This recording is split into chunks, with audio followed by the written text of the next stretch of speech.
একজন সুগৃহিণী আর একজন হবে হবে করছে এরকম একটা ব্যাপার। বাট আমরা কেউ খবর টবর সেসব কিছু পাচ্ছি না, মাঝে মধ্যে হেডলাইন্স তৈরি হয়ে যাচ্ছে। বাট ইয়েস, আজকে আমরা রান্নাঘরে এসে পৌঁছেছি আর দুর্দান্ত রান্না করে সবে উঠে দাঁড়িয়েছেন আমাদের সুন্দরী। মানে হলুদের দাগ, সাদা শাড়িময়, বুঝতেই পারছেন সুগৃহিণী হওয়ার সম্ভাবনা রয়েছে। রয়েছে কি? একদমই রয়েছে। প্রত্যেক মেয়েই সুগৃহিণী হতে পারে।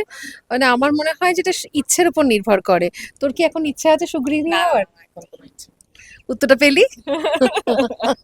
তুমি ওকে কি টিপস দিতে চাও? কিছু কি দিতে চাইবে? সুগৃহিণী হওয়ার জন্য কোনো টিপস দিতে চাই না রে। প্লিজ জীবনটা এনজয় কর, ভালো করে মন দিয়ে কাজ কর, ভালোভাবে অভিনয়, তুই এমনি খুব ভালো অভিনয় করিস, অভিনয় কর, আরো আগে এগিয়ে চল। সুগৃহিণী যখন হওয়ার হবে এমনিই হয়ে যাবে। আচ্ছা, আজকে রান্নাটা কি হলো? মানে সেটা খাওয়া দাওয়া হয়েছে, দুর্দান্ত খাওয়া হলো। ও তো আঙুল চেটেছে, যদিও ভিডিওটা আপনার কাছে আমি চেষ্টা করছি পৌঁছানোর। কেন খাবো খাই। মানে কেমন খেয়েছো একটু বলো প্লিজ। ভীষণ ভালো রান্না করেছে আজকেও। মটরশুঁটি মাছ ও এর আগেও এসেছিল, তখনও দারুণ রান্না করেছিল। আমি যেটা আমার ওকে দেখে মনে হয়, শি ইজ ভেরি ডেডিকেটেড, যেটা করে মন দিয়ে করে।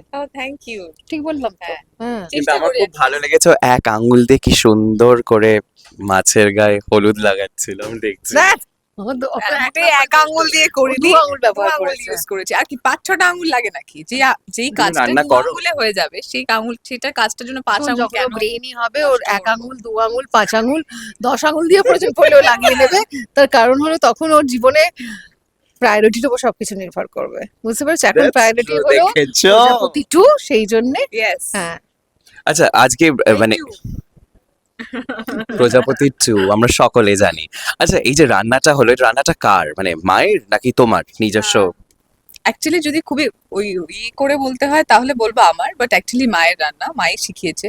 কারণ যেহেতু আমাদের ওই হেলদি টেস্টি সবটার ব্যালেন্সটা বজায় রাখতে হয়, তাই মাই একটু একটু করে এটা শিখিয়েছে। আর আজকে স্পেশালি আমি এখানে আসবো বলে মায়ের থেকে শিখে এসেছি। ছবিতে তো আমরা জানি যে দেব রান্না করছে, তুমি শুধু খাচ্ছ। কিরকম রান্না করে দেব? এই রে, ওইটা তো ওখানে লোকেরা রান্না করে দিয়েছিলাম, তো জানি না ওটা আদতে দেবরা দেব এমনি রান্না করে তোমায় কোনোদিন ইনভাইটও করেনি বাড়িতে? That's very bad. না কি হলো, ভাবলাম কিছু একটা স্কুপ পাবো এখান থেকে। যা তারা রে। আচ্ছা করিদি, আমাকে একটু বলো, এই যে রান্নাঘর এতদিন ধরে তুমি কাজ করছো রান্নাঘরের সঙ্গে, এমন কি কি টিপস এন্ড বিটস তুমি শিখলে এখান থেকে, যেটা তুমি মাঝে মধ্যে দৈনন্দিন জীবনে ইউজ করো? অনেক রান্নাঘরে? শিখেছি বুঝলি তো। এখন যেটা হয়ে গেছে, আমি না খুব সুন্দরভাবে গ্যাসের টেম্পারেচার কন্ট্রোল করতে জানি, বা মাইক্রোওয়েভে রান্না করতে শিখে গেছি। এবং আমার মনে হয় যে মানে রান্নাটাও একটা আর্ট, ঠিক অ্যাক্টিং এর মতোই। এবং যখন আমার মন খুব চঞ্চল বা আগে খুব দুঃখে থাকলে নাচ করতাম, সেটা আবার পার্সিউ করব ভাবছি। নাচি আমি, কিন্তু মন খারাপ হলেও নাচা, সবকিছুতে নাচা, সেটা তো বন্ধ হয়ে গেছে। তখন এটার জন্য আমি রাঁধি। এবার সেই রান্নাটার মধ্যে না কোথাও ভালো ইমোশন গুলো আমাকে যেমন রান্না আমায় দেয়, আমিও আমার নিজের সমস্ত দুঃখ কষ্ট ইমোশনস গুলোকে, যেগুলো দরকার নেই লাইফে, সেটাকে বার করে ফেলতে পারি। রান্না কালার থেরাপির মতো তো, এবার আঁকার মতো তো। এবার যখন মেশাচ্ছি, রং বদলাচ্ছে, গন্ধ বেরোচ্ছে, সেটার আলাদা স্যাটিসফ্যাকশন দেয়। সেটা আমাকে রান্নাঘর দিয়েছে। তোমার স্ট্রেস বাস্টার ভালো কি? করে কোনোদিন এক্সপ্লেন করলো, আমার এখন মনে হচ্ছে বাড়ি থেকে একটু রান্না করে দেখি ব্যাপারগুলো ফিল একদম, করার জন্য, একদম। যে কালার feel চেঞ্জ করার হচ্ছে, দেখবি, স্মেল আসছে। তুইও ফিল করতে আরম্ভ করবি, এবং তুই টেক্সচার দেখে বুঝবি যে রান্না ঠিক হচ্ছে, গন্ধ শুকে বুঝতে পারবি। তুমি বাড়িতে কি রান্না করো, মানে কিছু করেছো? না করেছি, এমনিও সেতো। অনেক সময় হয় যে, বেশিরভাগটা আমি খুবই, যেটাতে খাটনি কম বা যেটাতে অ্যাক্সিডেন্ট কম হবে। এখন আছে, হ্যাঁ, দেখেই তো লাগছে। ও ডায়েট করছে, যখন আবার করবে দেখবি, যখন খাওয়ার হবে খাবে, তাই না হ্যাঁ, বল? সময় সময় সবটাই সঠিক সময়। তো কি এমনি নিজের হাতের কোনটা বেশি প্রেফার করো, নিজে খেতে আমার মা বানিয়ে একটু বা? অসুস্থ থাকলে মাছ টাচও আমাকে বানাতে হয়। পারো? হ্যাঁ, মাছ টাচও বানাতে না, ও হয়, রান্না কিন্তু তুই বুঝলি না, ও রাঁধতে জানে। হ্যাঁ, কিন্তু তখন ওই মা আমাকে যেরকম আজকে করিয়ে দিয়ে পাশে দাঁড়িয়ে আমাকে বলে দিল বা ইনস্ট্রাক্ট করে দিল, এটা মানে এরকম ওই বা হ্যাঁ। এটা এরকম বা এটা একটু এরকম করে কর, ওইটাও মাকেও থাকতে হয়। মাছের মধ্যে কিছু ইলিশেই সীমাবদ্ধ মানে খাওয়ার জন্য, নাকি না, না, বাকি সব খাই, মাছই খাও? সব মাছই খাই, সব মাছই আমার খুবই কোন পছন্দের। দিদি তোমার? আমি মেছো, গেছো, সব রকমের ছো। সব রকমের শো। তো কোন রান্নাটা মানে মেয়ে খুব খেতে ভালোবাসে এবং বর খেতে ভালোবাসে শোন, তোমার? পরেরটা তো বুঝতে পারি, তখন সেকেন্ড হেল্পিং নেয়, বুঝি যে রান্নাটা ঠিক আছে। বলতে চায় না। কিন্তু মেয়ের ক্ষেত্রে হলো, মেয়ের তো মুড পুরো একদম পেন্ডুলামের থেকেও জোরে দোলে। আচ্ছা। এখন তিনি ক্রিসমাসে রয়েছেন, তাই কেক, মুজ, ও। চকলেট মুজ এগুলোর ওপর রয়েছে, সেগুলো বানাতে হচ্ছে।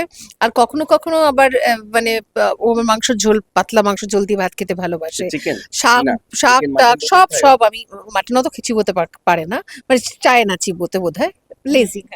তো আমি ওকে সব রকম খাওয়ানোর অভ্যেস করেছি, মানে দুপুরবেলা আমি বাড়িতে থাকা মানে হলো বাঙালি খাবার খেতে হবে, আর রাত্রিবেলা তুমি যদি চাও একটুখানি অন্য রকম হিজিবিজি বিদেশি সব হ্যাঁ। রান্না বান্না করে দেওয়া হবে।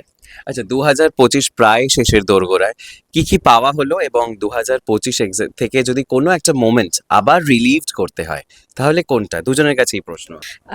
অ্যাকচুয়ালি 2025-এ আমি অনেক কিছুই পেয়েছি টাচউড।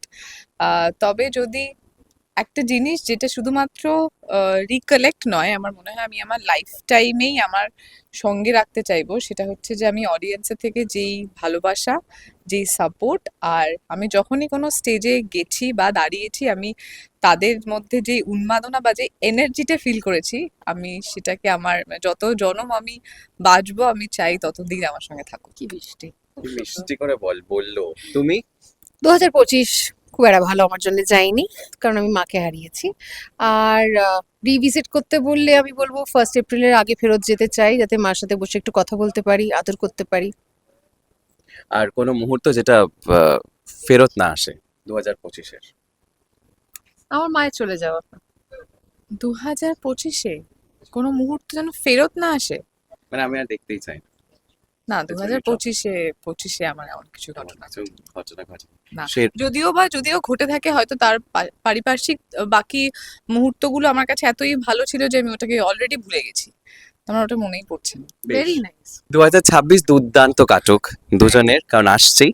আর দর্শকদের যদি তোমরা কেউ কিছু বলবে তোমরা প্লিজ। আমি তো দর্শকদেরকে অবশ্যই বলবো যে প্রজাপতি 2 আপনাদের কাছে সিনেমা হলে রিলিজ করেছে, আপনারা অবশ্যই সবাই আসুন, দেখুন এবং অনেক অনেক অনেক অনেক অনেক ভালোবাসুন। আর আমরা রান্নাঘরেও খুব তাড়াতাড়ি একসঙ্গে আসছি, জি বাংলা রান্নাঘরে, সেখানেও আপনারা আমাদের পাশে থাকুন, দেখুন এবং সেই রান্নাটা বাড়িতে অবশ্যই ট্রাই করুন। আমি এটুকু বলবো যে আমারও একটা সিনেমা রিলিজ করেছে, মিতিন মাসি একটি খুনের সন্ধানে। দেখুন, সিনেমাটি অরিন্দম শীল বানিয়েছে সুরিন্দর ফিল্মসের প্রোডাকশনে।